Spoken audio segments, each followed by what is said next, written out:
다 헐벗고 가난하고 굶고 있는데 김정은 돼지 새끼는 완전히 공산 당원들만 지금 잘 먹고 잘 살잖아요. 그들이 저는 공공의 적이고 대한민국의 발전을 막고 국민을 분열시키는 독극물이라고 절편하지 않습니까? 제가 지금 입고 있는 게 뭔지 아십니까? 이거 방탄복입니다. 이 테러리스트 아닙니까? 당신은 속고 있는 것입니다. 정언을 조작했다는 게 드러났지 않습니까? 과거를 알면 지금을 이해할 수 있고, 지금을 이해하면 앞날을 예측할 수 있고, 제 판단으로는 작년 비상기업 계기로 해서 물론 그 전부터 저는 직감을 했습니다. 이거 위험하다. 어느 순간 대한민국이 한미동맹을 깨자는 사람들도 많이 나타나고, 이 자유민주주의 체제 대신에 사회주의나 공산주의 신봉하는 네오막시즘을 따르는 사람들도 많고, 무조건 나눠주자라는 이런 포퓰리즘 정책 아닙니까? 이것은 당장에는 듣기는 좋지요. 하지만 결과는 다 같이 가난하게 되지 않습니까? 자본가를 타도하자 이러면 당장에는 노동자들을 위한 삶 같지만 결국에는 기업가가 사라지면 근로자도 일할 곳이 없지 않습니까? 결과는 이미 역사적으로 검증이 됐거든요. 구소련이 그랬지 않습니까? 자본가 타도하자 이래서 대숙청 벌여가지고 공산주의 만들었지만 결국에는 그들은 소수 당원들만 잘 먹고 잘 살고 대다수 인민들은 가난하게 돼가 결국 소련이 무너졌지 않습니까? 지금 북한 보세요. 인민들은 다 헐벗고 가난하고 굶고 있는데 김정은 돼지 새끼는 완전히 공산 당원들만 지금 잘 먹고 잘 살잖아요. 교훈으로 삼아야 되지 않습니까? 지난 7월 달에 10대 여자 초등학생을 50대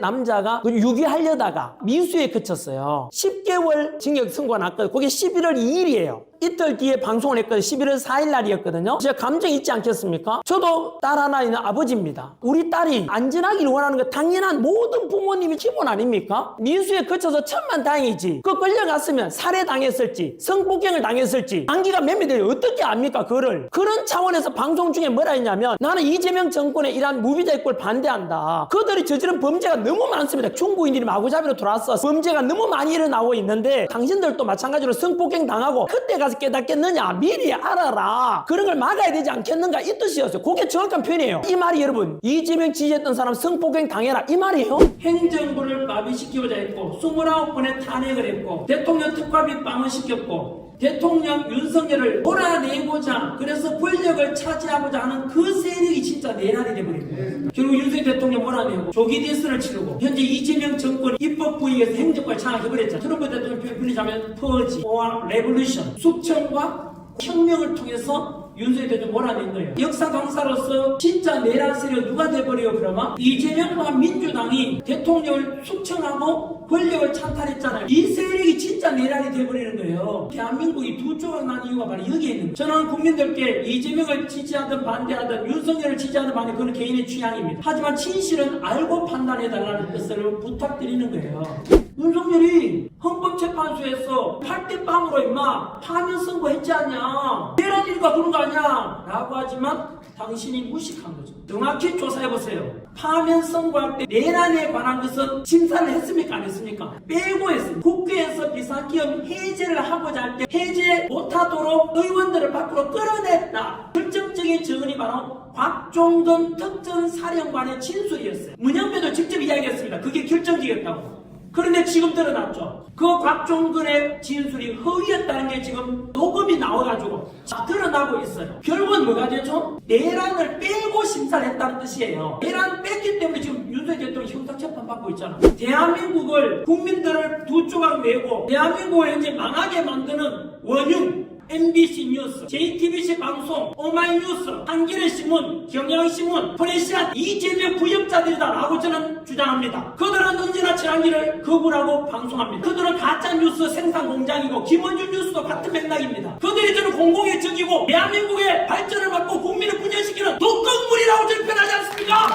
그걸 보도해달라고요. 더 알려달라고요. 반박 불가 이야기 아닙니까? 이 말만 하면 다들 놀라운 발작 증세를 보여요. 딱 넉 잔데 이 단어만 말하면은 유튜브도 발작하고 민주당도 발작하고 이상해요. 그 말만 꺼내면은 거구라고 몰리게 돼요. 그 넉 자가 뭔지 아십니까? 바로 부정선거입니다. 부정선거에 관한 걸 척결해야 되지 않냐? 공정선거 해야 되지 않겠는가? 우리나라 선관위에 문제가 많지 않은가? 라고 딱 하는 순간 전환길이가 고발당했어요. 제가 지금 입고 있는 게 뭔지 아십니까? 이거 방탄복입니다. 제가 뭐 거짓말을 하는 것도 아닌데 진실을 말하는 사람 잡혀가고 최랑길이 영상 다 한번 찾아보십시오. 저는 언제나 일관됩니다. 정치적으로는 공산주의가 아니라 자유민주주의 체제를 주장합니다. 외교적으로는 언제나 한미동맹을 강화해야 된다고 주장합니다. 우리 대한민국이 6.25 전쟁 이래로 72년 동안 전쟁 없는 나라가 된 게 누구 덕분인데, 전쟁 끝나고 정전협정이 체결되고 유엔군은 철수할 것 아닙니까? 하지만 그때 이승만 대통령은 미군만은 남한에 남아달라고 한미 상호 방위 조약을 체결하게 됩니다. 그 덕분에 지금 현재 72년이 지난 지금도 주한미군이 우리나라에 28,500명이 주둔하고 있어요. 지난 72년 동안 우리나라가 전쟁이 없었던 이유가 누구 덕분입니까? 이승만 대통령의 탁월한 판단 때문 아니겠습니까?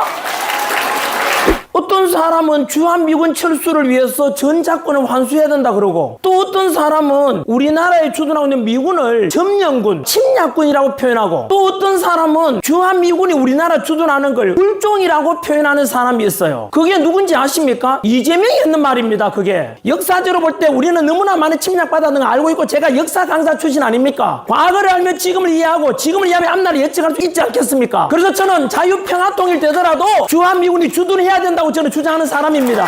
촛불 행동에 김민웅이라고 있습니다. 김민석 총리의 형입니다. 우리의 롤 모델이 베네수엘라라고 직접 이야기했습니다. 대법관 수를 늘리는 것도 베네수엘라 30명 늘리는 거 우리도 26명 늘려야 한다. 베네수엘라가 모델이라 했습니다. 저는 그래서 심히 의심이 듭니다. 이재명 정권은 안보도 한미동맹을 깨려고 하고 친중으로 가고 있고, 자유시장 경제도 깨려고 하고 있고, 왠지 대한민국을 한목에 다 망하게 해서 베네수엘라처럼 만들어서 차베스가 14년 집권했듯이, 북한 김정은, 김일성, 김정희가 3대 집권했듯이 전체 가난하게 만들어 놓고 나눠줄게, 이렇게 하려고 하는지 저는 의구심을 가지고 있습니다. 그래서 저는 이것만은 막아야 되지 않겠는가. 이재명 지지했던 분들, 민주화운동 했던 분들께 저는 이 실체를 좀 제대로 판단하기를 소망합니다. 운동권을 이끌었던 지도부들이 이재명 정권의 요직을 다 차지하고 있습니다. 반미주의자 아닙니까? 미군을 점령군, 침략군이라 하고, 미군 주둔하는 걸 굴종이라 표현하고, 김민석 국무총리도 마찬가지로 85년 미 문화원 점거 농사는 그 배후 조종자예요. 그리고 4년 뒤 89년 지금 민주당 이끌고 있는 정청래는 지금도 미국 못 옵니다. 광화문 앞에 있는 미 대사 관저에 쇠파이프 들고 화염병 들고 대사 관저에 담 넘어 들어가서 현관문을 부수고 들어가서 대사 관저 직원들한테 협박해서 인질로 잡고 불 지르려고 했었어요. 이 테러리스트 아닙니까? 이런 자들이 지금 민주당에 얼마나 많이 들어가 있고, 이재명 밑에 대통령실에 얼마나 많이 들어간지 알고 계십니까? 문재인 때도 그랬다고요. 내년에 저소득 가정은 200만 원 나눠준대요. 아니 200만 원 말고 2천만 원 나눠주지 왜? 2억 나눠주자 왜? 그렇게 나눠줬던 나라가 베네수엘라고, 베네수엘라가 1년에 물가가 몇 프로 상승했는지 아세요? 몇 프로? 1000%? 67,000%가 올랐습니다. 상상을 초월한 퍼센트입니다, 여러분. 그런데도 차베스는 인기가 많았어요. 왜요? 그렇게 속여가지고 결국은 지금까지 왔다가 베네수엘라 망했잖아요. 마약 소굴이 됐잖아. 왜? 돈이 없으니까 이제 뭐합니까? 범죄자들이 덕실거리고 마약을 통해서 경제 살리고, 정치적으로 자유민주주의 체제, 군사 안보 쪽으로는 한미동맹, 경제는 자유시장 경제 체제에서 기업가를 존중하자. 근로자와 기업가는 민노총처럼 타도의 대상이 아니라 상호 존중의 노사관계, 가정의 가치를 소중히 여기고, 인권, 생명, 종교의 자유가 존중되는 이런 가치가 보수주의 아닙니까? 근데 왠지 와닿죠? 왜 와닿는지 아세요? 보수주의라는 가치는요, 어느 날 아침에 어떤 사람이 불쑥, 마르크스가 공산당 쓰는 자본론 쓰면서 불쑥 나온 이론이 아니에요. 보수주의 가치는 누가 봐도 그래 라고 답변할 수밖에 없는 이유가, 우리 인류가 수천 년간 이미 경험을 통해서 결과로서 검증이 된 가치를 5가지로 보편적 가치라고 이야기합니다.